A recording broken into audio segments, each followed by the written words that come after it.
Hello, NLC elementary parents. This is Corey Wiltz coming to you with another video about our reopening plan. This is number 2 in a series of several videos I want to send out so I can start to kind of introduce to you to our plan so that I don't overwhelm you with everything. Last week I shared out this document, and of course it's on our website as well, usd251.org, so you can get on there and download it again if you didn't have the email to get the link to it.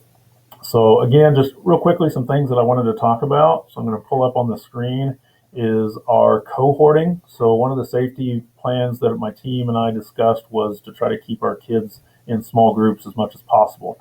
Again, our goal is to keep kids in school. So for that to happen, if we were to have an issue, then obviously we want it to affect as few kids as possible. So we have about 5 grades that have multiple sections. So for instance, our first grade has 2 sections. So we will do what we can throughout the day to essentially protect each one of those first grade cohorts. So in other words, our first graders will not all come together as both classes. So we will keep them apart as often as we can, or even if they go to PE together as they will, then they'll be doing the same activity but away from each other and not mixed together. So that's just a little bit about our cohorting.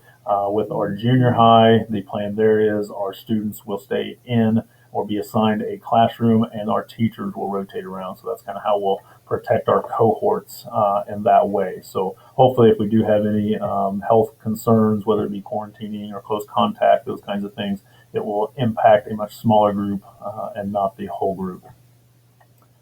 Scrolling down, one thing again, just a reminder about masks. I would encourage you to at least have your students have a couple masks. They will be required inside and out. Outside masks, if we're distanced at 10 feet during the day, which is what we would consider a smart mask break, is what the health department advised us on.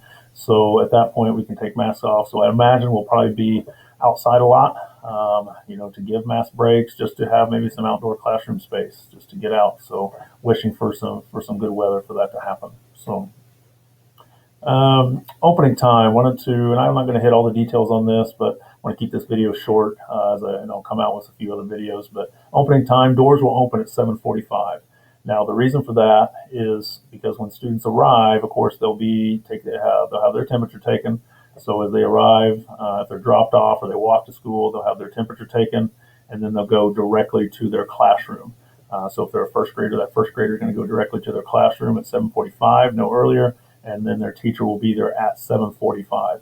It's real critical that we don't have students dropped off earlier, because otherwise we're going to have to keep them outside, because obviously staffing wise that does the temperature taking, and then of course teachers that are in the classroom to supervise will not be there until 7:45.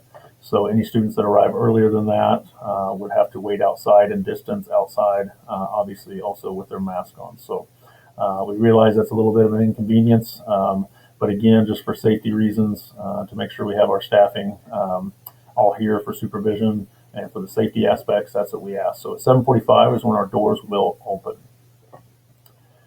If they ride the bus, they will have their temperature taken before when they get on the bus or as they're getting on the bus, so that'll be taken care of. We'll have multiple entrances. So if your students are dropped off, then if they are K5, then they'll enter on the, if they're dropped off again, they'll be dropped off on the north, I'm going to get my directions right, northeast side. So about the same place where you pick up. So that's K5 if they're dropped off.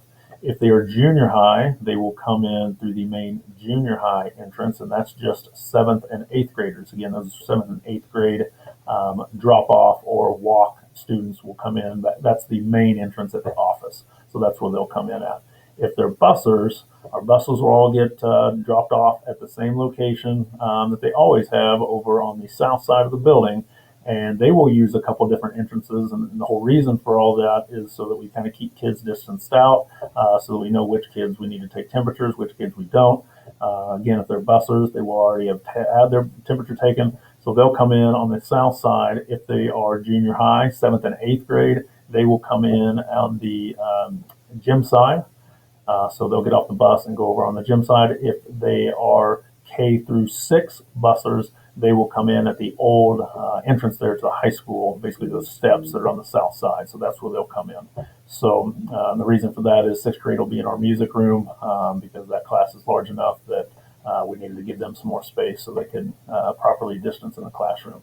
So again, those are kind of the points that I wanted to kind of hit upon here in this video because I want to try to keep these short. Like I said, I'll be coming out with some more videos that I'll send to you. Like I said, go through the document, start looking at it.